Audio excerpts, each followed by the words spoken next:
Morning. Oh, good. It works. Good morning, everyone, for day 2 of Penwar Summit. And I wanted to give special thanks to our top tier sponsors.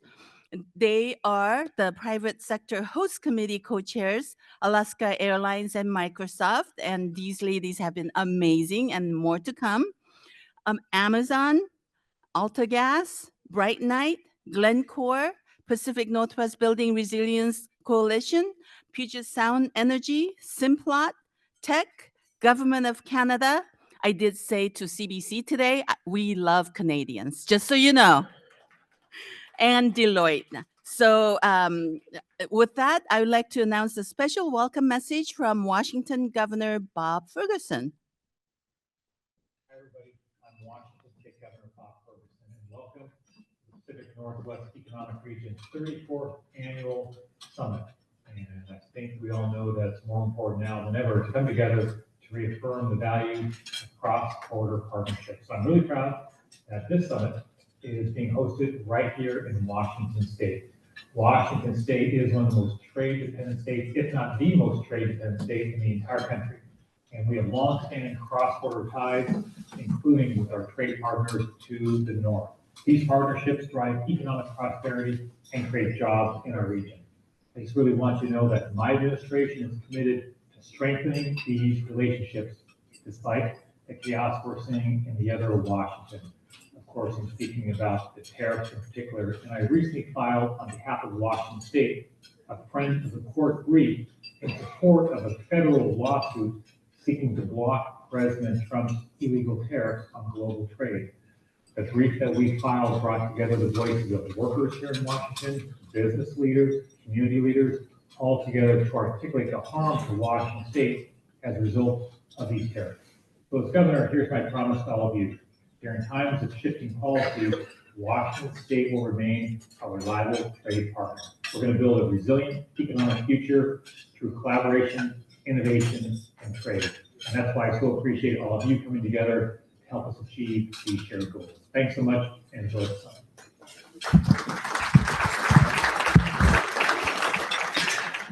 All right, welcome everybody to day 2. I probably a few blurry eyes this morning, and thanks to Alberta for a great hospitality suite last night. I don't know where MLA Getson is, but I saw the ambassador had an Alberta hat on, and it was a great night. So there he is.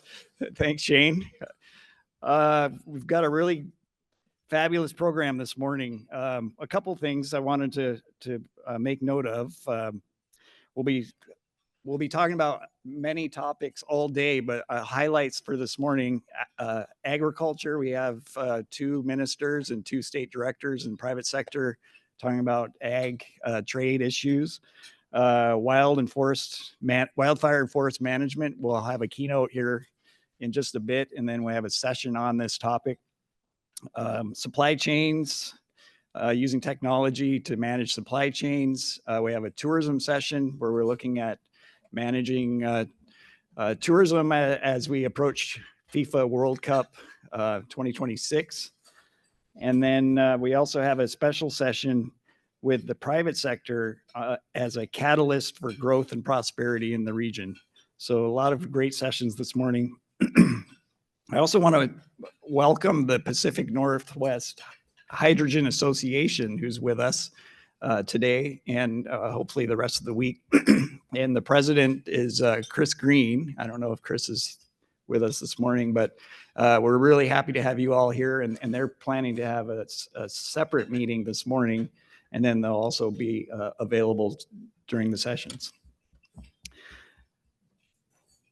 And then I don't know if we have our state and provincial federal veterinarians in the room yet, but they'll be with us the next 2 days, and we have some cross-border livestock health issues that we'll be addressing. So it's great to have that group, a very diverse audience here at Penwar. If this is your first conference, you'll meet a lot of different folks from a lot of different jurisdictions and sectors. So it's really great to have all these folks with us.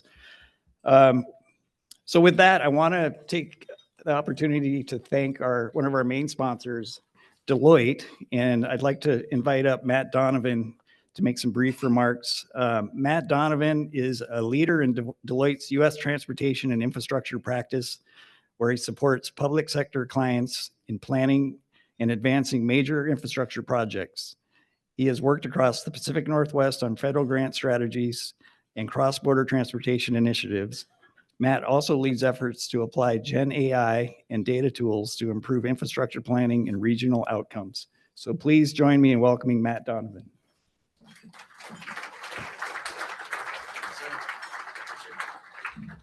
Good morning. Thanks, Brandon, for your warm introduction, and thanks, Representative Ryu, Matt, Bruce, Nate, Rachel, everybody who makes this wonderful program come to life year after year. My name is Matt Donovan. I sit on Deloitte's National Infrastructure and Transportation practice, and more than anything this week, wanted to say thanks for everybody for buying in and sharing in conversation. This is a wonderful, wonderful program each year.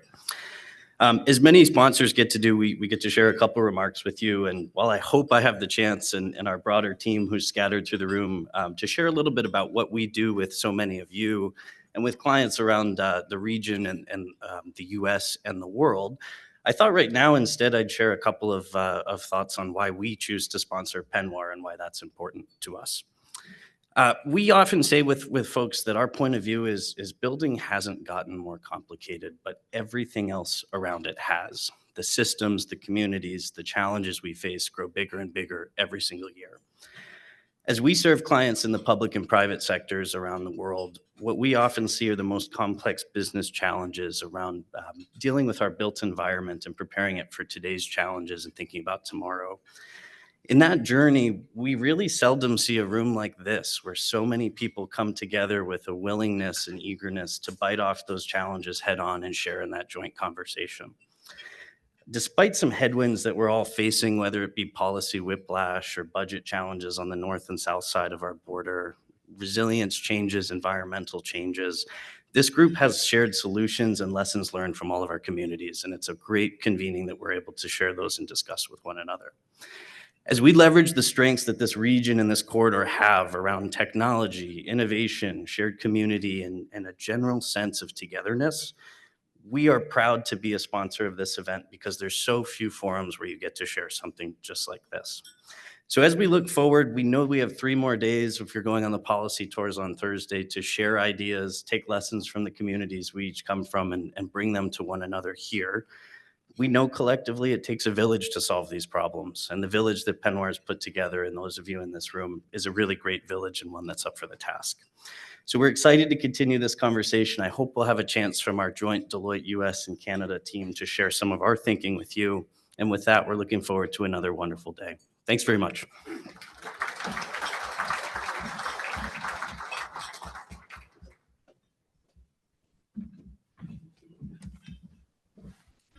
Okay, I'd like to introduce our keynote speaker this morning, and this is a key topic that every jurisdiction in the Penwar region is facing.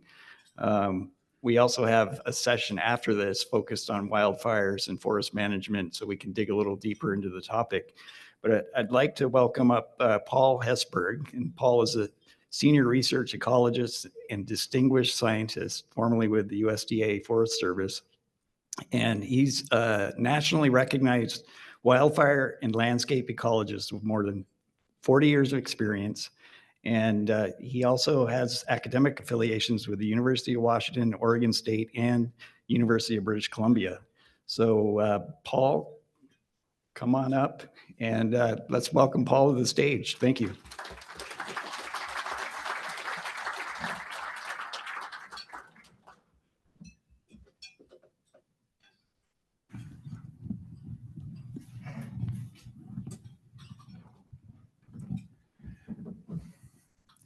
Is this hot? All right. It's a privilege to be with you. This is not the group that I normally meet with, but I'm actually thrilled to have this conversation with you. I'm also excited about the fact that wildfires and how we approach these wildfires is a common topic, and we can actually learn a ton from each other. What I'm going to do today is talk about how we got here, show you some evidence for how we got here and some things that we can do about it. And I also want to leave you with two things: a message of hope that we got this, we can actually do what we need to do, but time is short. We need to buy a new clock. We need to buy a new calendar. All right, so I'll begin with those comments. And as we take a look at the region of interest here, it looks peaceful. We've got forests. Forests live where the rain and the snow lives because it takes an awful lot to produce a tree, right? But when you beam down into this, what you come to discover is that these landscapes were tended for millennia by fire, and it was in fact fire as a keystone process that was keeping the forests in good health, keeping them resilient. Tens of millions of acres and hectares per year burned in Western North America and in the Penmar region. Before we start putting fires out, I want to give you some context, and I'm going to go back 10,000 years. In some places, it's almost 20,000 years on the continent. For 10,000 years, lightning and indigenous ignited fires were essentially creating large areas of open canopy forest, hardwoods, wetlands, and non-forests. Non-forests are wet and dry meadows, they're shrublands, they're open savannas, they're prairies. And one of the reasons why fire was used horticulturally and culturally is that the grocery store was in the understories of forests. Closed canopy forests were the enemy of food production. And so open canopy conditions were not only safe and healthy to live in, but you could also eat off the land. You could produce graze for forage animals, that sort of thing. Closed canopy forest reduced what was in the grocery store. It reduced resource production, material resources, medicines, basketry materials, all that sort of stuff. So a cultural burning focus was to keep the landscape open and safe for fire. Fairly often, 40 to 50% of any large landscape had been burned or was recovering after fires. And it's not the black landscape you see that's all dead. It's basically fires skiffing off fuels in the understory. So even though, whoops, I had no idea what I just did.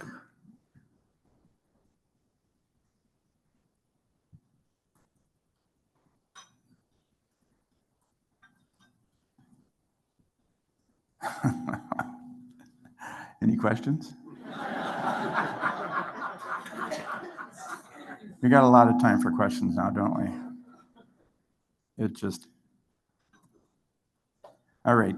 So in addition to that, beavers, there were tens of millions, and they estimate more than 150 million beavers in the continental North America. And they were phenomenal engineers. They were creating floodplains, riparian zones, and these actually were key networks across the landscape that stopped the flow of fire. So when you ditch it and drain it and you trap out the beavers, you have a problem. You literally change the ecology of large landscapes. It's a big deal. These factors together all influenced how the landscape burned, how big it burned, how hot it burned, how often it burned. So the idea that humans ever lived without fire is contrary to history and it's contrary to fact. We're literally the first generations that tried to keep fire out of the system. In Oregon, there's a history with fire that goes to 17,000 years. In the East and in the Maritimes, it's almost 20,000 years with fire on this continent. So much fire. So today there's a huge fire deficit, and wildfires are cleaning up that deficit, and they're doing it in a way that we don't want. They're creating a really coarse granularity to the landscape, and that's going to continue a coarse granularity. Areas that have been burned are going to continue to burn in that way. So what changed? The first thing that changed, starting in the middle 1800s, when the Indians were marshaled on to reserves, is that it reduced indigenous burning. It was the key first impact. So it goes back a long time. Introduced diseases killed 80 to 90% of the indigenous population. They had no immunity to these diseases, so they vanquished massive populations. They were dispossessed of their lands, so they weren't burning it anymore. We ditched and drained wetlands for agriculture. We grazed livestock across the landscape. We hunted bison to near extinction. so that sheep and cattle could be on those ranges. And we built environments. We built cities, towns, villages. And once we had that infrastructure out there, we didn't want fire anywhere near that. So every time we build and expand, we're basically saying more and more area can't be touched by fire, all right? Fire suppression is only the last thing to happen in that sequence of events. It's not just putting out fires. It starts with losing the indigenous populations. We harvested the big and the old trees, and after that, as we pulled them, it's called high-grade logging. The biggest, oldest fire-tolerant trees went on log trucks, and every time they were plucked from the landscape, smaller shade-loving trees filled in. I'll show you some pictures in a minute. And so we got rid of hardwood forest in favor of money trees, which were the conifers for the fiber, right? So now we've got, adding into this, tree-killing bark beetles, large outbreaks. We've got very, very crowded forests right now. After bark beetle mortality, the trees fall, they become fuel. It's a critical addition to the forest. Climate change, it's hotter, drier, it's windier, there's less snowpack, there's warmer winters. Warmer winters are allowing beetle outbreaks to change from year to year to year now because the overwintering mortality isn't happening anymore. And human starts in the US are 85 to 90% of all fire starts. The number's a lot less in Canada, it's closer to about 40%. And smoke management, we're tired of smoke. We have wildfires, but we're not getting the prescribed burning done. About 80% of all acres that are thinned and treated don't get burned afterwards. So it's a fuel relocation problem. We took treetops and put them on the ground. So burning that slash afterwards is ultra critical. And here's what the story looks like for Western North America. And here I'm just showing the 11 Western states. Fire suppression started in about 1934, 1935 with the 10 a.m. rule.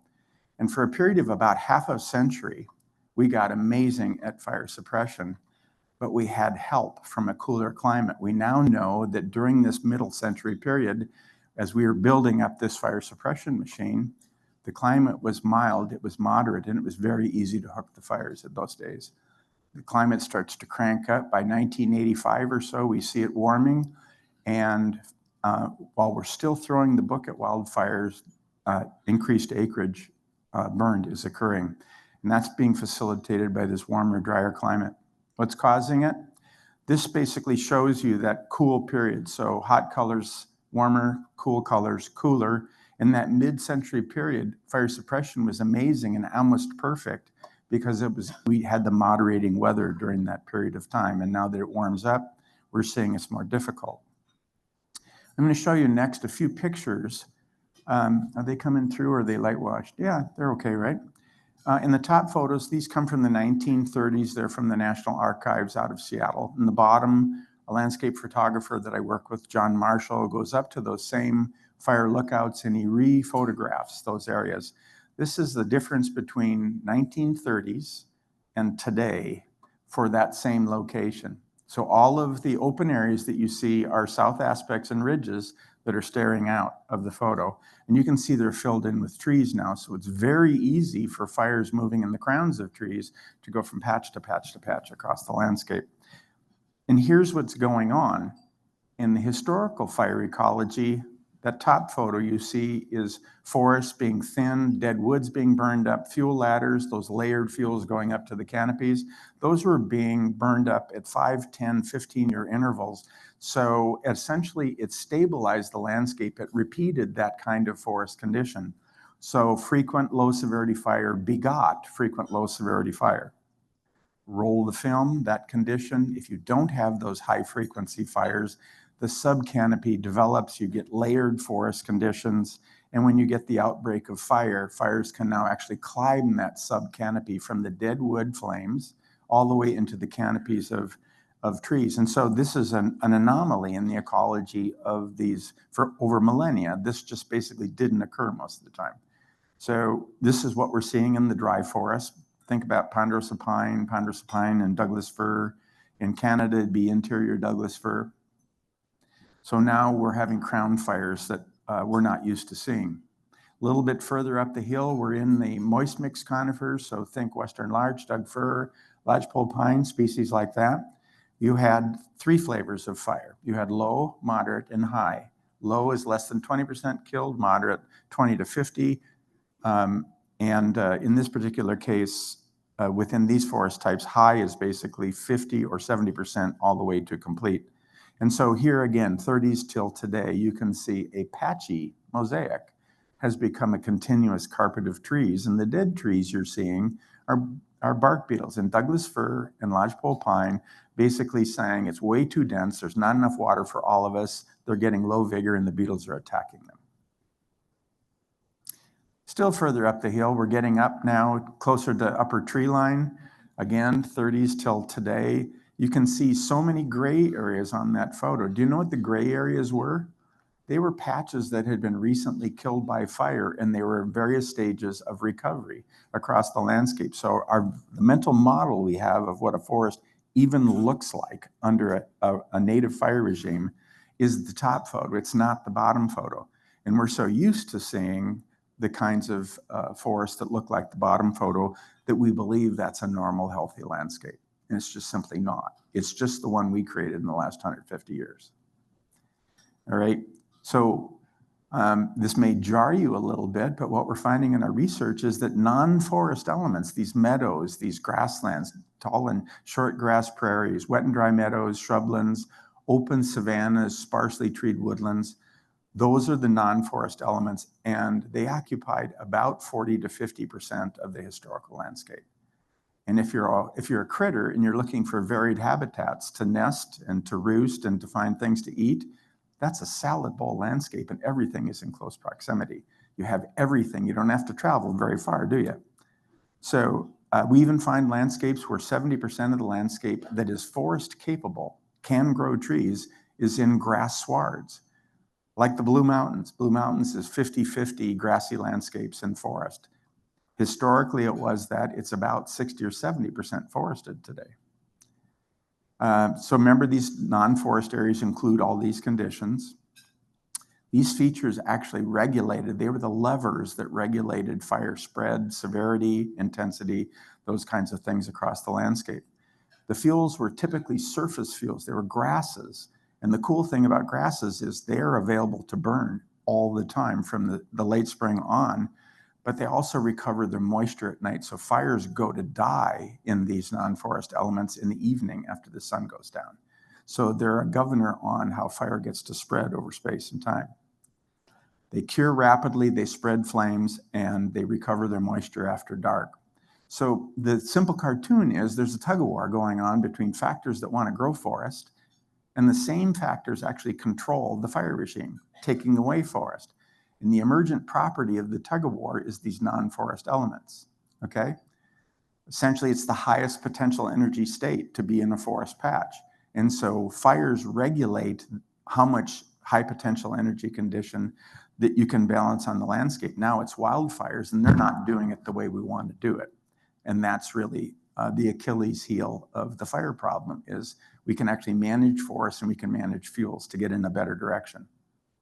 All right, so for resilience, we have to add back these critical elements to the landscape. What the wildfires are telling us is we can't stock that much forest and keep it around.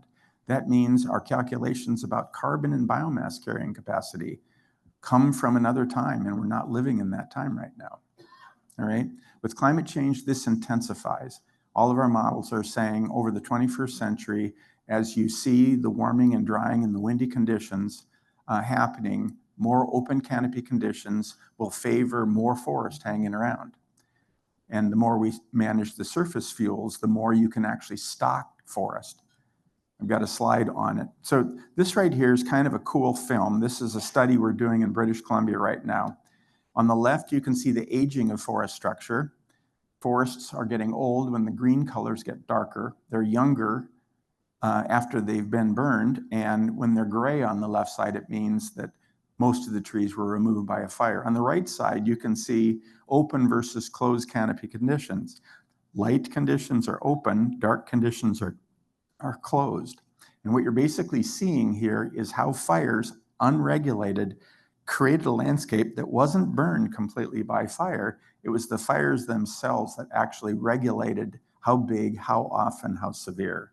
So it's not just burning, it's reburning, loading burn after burn after burn in the system that allows us to stock more forest. And there's a really cool reason behind that.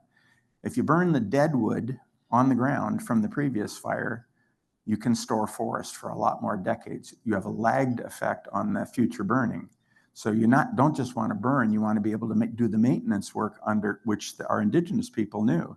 Keep that fire going, and you can stock 20, 30% more forest on the landscape with maintenance burning. And here's the cartoon of how that happens. This is that same landscape. We're modeling it over centuries. And I just pulled some maps to represent it. On the left side, you can see forest conditions. The yellow conditions are open canopy. The blue conditions are older forest. The light red conditions are new forest regenerating after fires. And here I want to show you that patterns of these conditions constrain the flow of fire over space and time. So you can see that the structure and composition, those outline perimeters are fires that have happened. And you can see in the third to the left side there, the severity patterns. Low is yellow, moderate's orange, red is severe fire. So it's essentially saying that fire interactions over space and time are giving you the ability to store more forest. All right, broadleaf forests are a big idea as well. Broadleaf forests are typically those that jump out of the soil right after there's a major disturbance. So think aspen, think birch, cherries, willows, all of those kinds of things. They're early seral species. They happen at the beginning of a growth cycle of a new forest, okay? Well, they were incredibly important on the landscape. In this photo, the gray areas are actually hardwood forests that are the first things to obtain after a severe fire. So I showed you before, there's a lot of gray areas on that landscape, but hardwood patches are essentially a wet blanket to the flow of fire. We get rid of them in favor of conifers, but they actually regulate how fire flows on the landscape. I would argue there's an opportunity for a hardwood economy back on the landscape again, and to be able to have rotations of hardwoods and conifers. Many patches of hardwoods actually influenced fire severity over space and time. This mesophilic or wet blanket effect, broadleaf shrub and forest cover emerged after severe fires. And so even on the west side, red alder is the species. If you're thinking Coast Range, if you're thinking West Slope of the Cascades, red alder was this huge ingredient for fire flow blocking over space and time. We favor Douglas fir, so we've taken it out of the scheme. So if you stop and think about it, beavers, hardwood forest, all these kinds of things were part of the native landscape, and in favor of fiber production, we've removed the governors for fire spread. We're living in a warming climate right now, and another thing we've learned from our indigenous people is that the amount of fire they put in the system actually regulated the flow of fire. So today, a warming climate accounts for area burned. But historically, 150, 200 years ago, that wasn't true. There wasn't a strong statistical link between area burned because they were doing so much burning, they broke that linkage. So in warm, hot, dry years, they didn't have huge area burned as a consequence of those conditions. All right, so indigenous burning, and I want you to kind of ooh-ah over these because I had somebody draw these pictures and there's movement in the drawing. I know, right?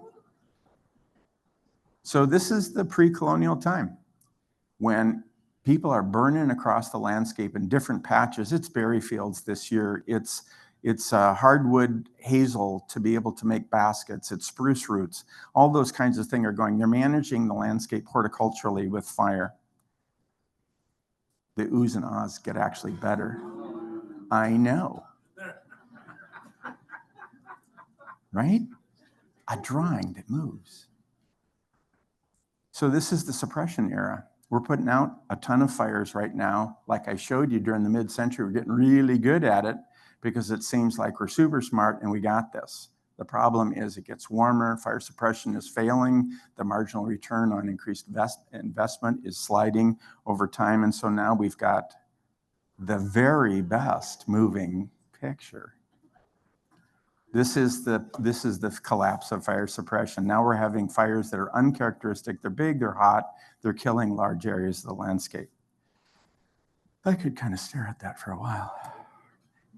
All right, so what's going on with the climate? This is what's going on with the climate. Here's 3 important greenhouse gases, and they are driving this. The graph on the right is basically taking the mid-century conditions while the climate was figuring out what it was going to be, and these are the departures from those mid-century conditions. These are in degrees C, so we're in this particular graph, we're getting close to 1.5 degrees Fahrenheit. And there's some data that say that we've passed it. We're at 1.6 right now. What does that mean for us? So here's British Columbia, and there are GIFIs for all sorts of provinces right now. But this is basically showing you the effect of warming during the 21st century. What it basically means in this figure is that plant and tree zones are going to shift in a century. So places where Douglas fir grew are going to become grasslands. Places, and you're going to see more ponderosa pine moving up the province. You're going to see moist mixed conifer forests become dry forests, where ponderosa pine and Doug fir can now make a living. So stuff is going to shift very significantly. Here's what it looks like for the US. This is time lapse by county for the US, showing the period of 1909 to 2019. And you can see that the climate is mild and equitable. And then you start seeing changes occur over time. And in the last 20 to 25 years, what you're going to see is the West gets hotter, the northern part of the Great Plains gets hotter, and what you're seeing is a settle into a period of time when so much of the country is getting hot and dry. The last 15, 20 years are the worst of all.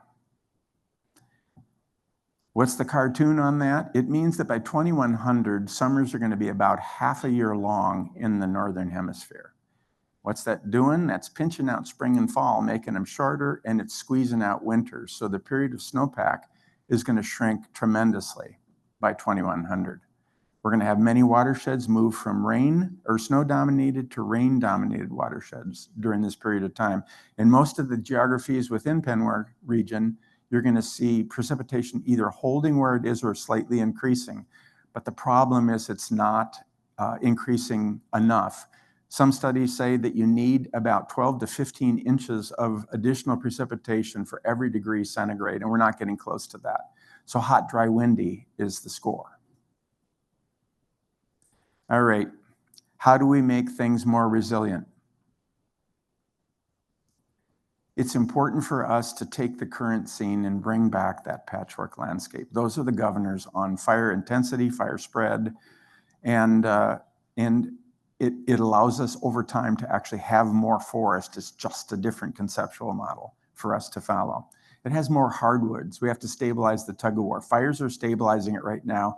They're not where we want them. They're not doing the work we want. There are tools that we have that can change that. So more prescribed burning. We have to harness the superpower of indigenous practice and knowledge.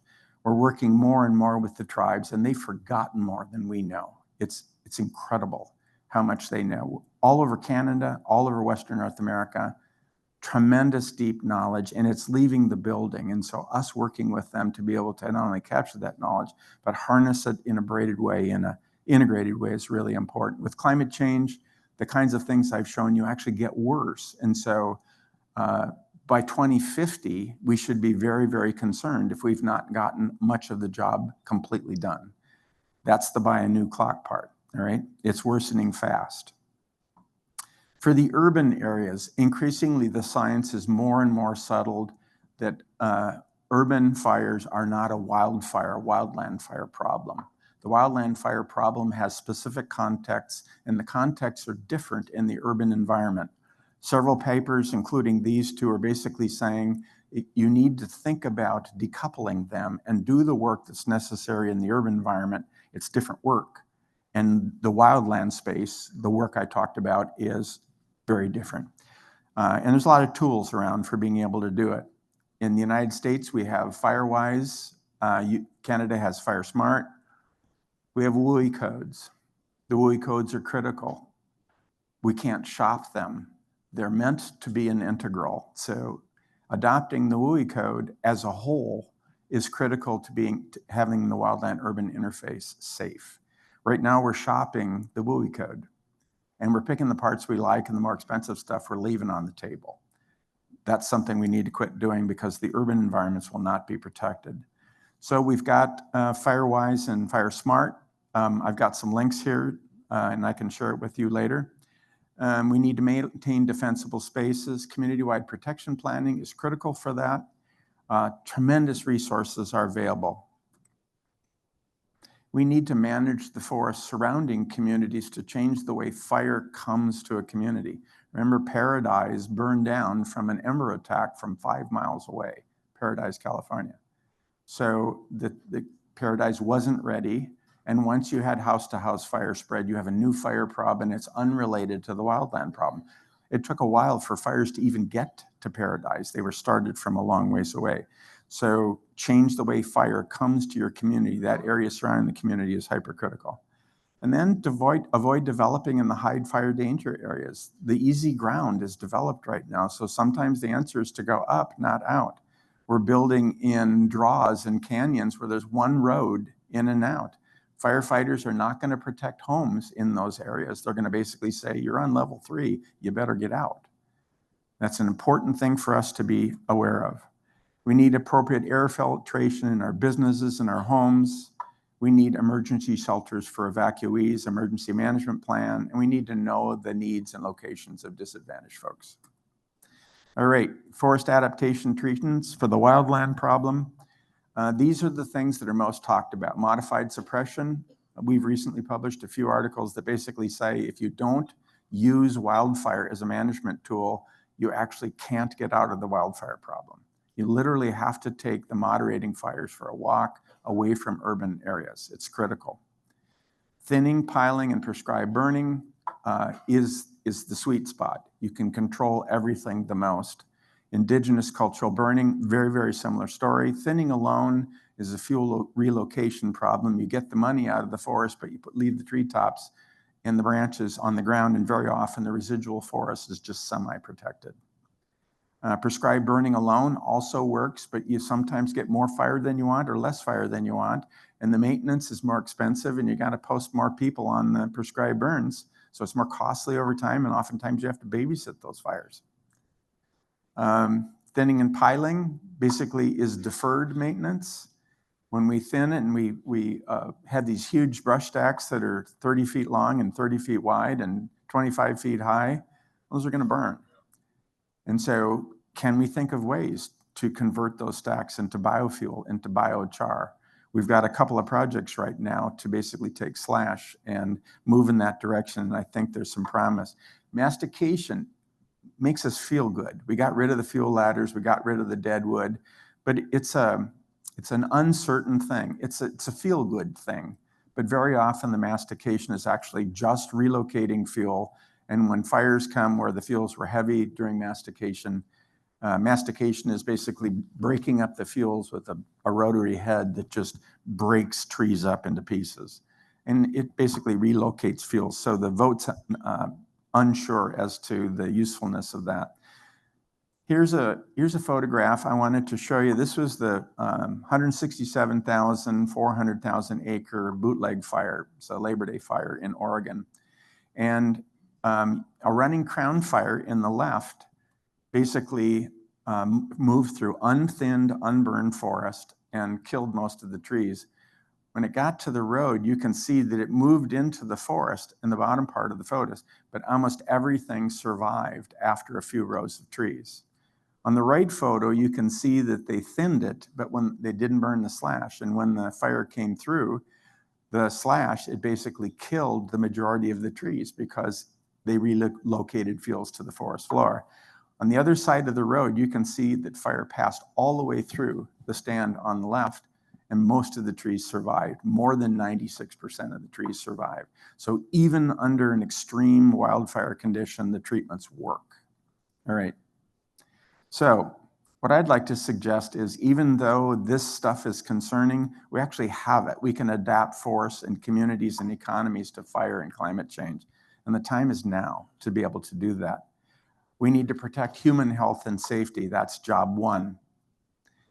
Fire regimes are really important to protecting human health and safety. As we're working with public health professionals, heart and lung associations, essentially the low smoke alternative is the alternative. Public health issues are 100 to 300 times more expensive than the annual cost of managing the wildfire problem. It's huge. If we spend $10 billion on fighting wildfires, we'll spend 100 to 300 billion on the human health problems. We're starting to get really good numbers. It's the smoke.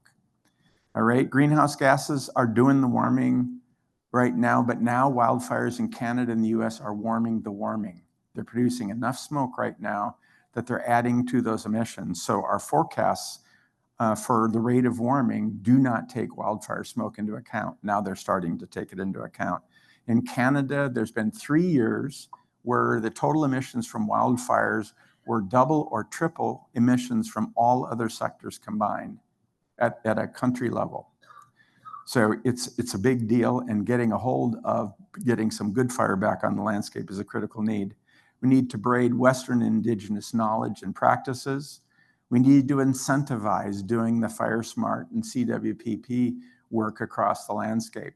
Right now, insurance companies are closing their book on municipalities, towns, that sort of thing. Incentivize them to do the work so that they can stay insured. And that means programs that allow to cost share, that sort of thing. We need to protect power transmission and distribution rights of way across the landscape. And what that means is we need to work with our neighbors on the rights of way. Quite often it's public land, it's state land that our towers are, our rights of way are, and we're not changing the way fire comes to those rights of way. So we can work with our partners to thin the stands that are adjacent to the right of way so that fire has to be on the forest floor, and then it can be directly attacked. Right now, you can't directly attack a crown fire that's ember attacking across a right of way. So we have work to do there. We need to restore forest health and resilience. These ecosystems are a life support system. 70% of our water in the Western US comes from, I did it again. I hate it when I do that. They're a life support system for us. 70% of our clean water and our water distribution systems come off of forest lands. I'm out of time. All right. Getting control over the fire regime is going to reduce landslides, mass failures, flooding, and that's it. Thank you very much for your kind attention.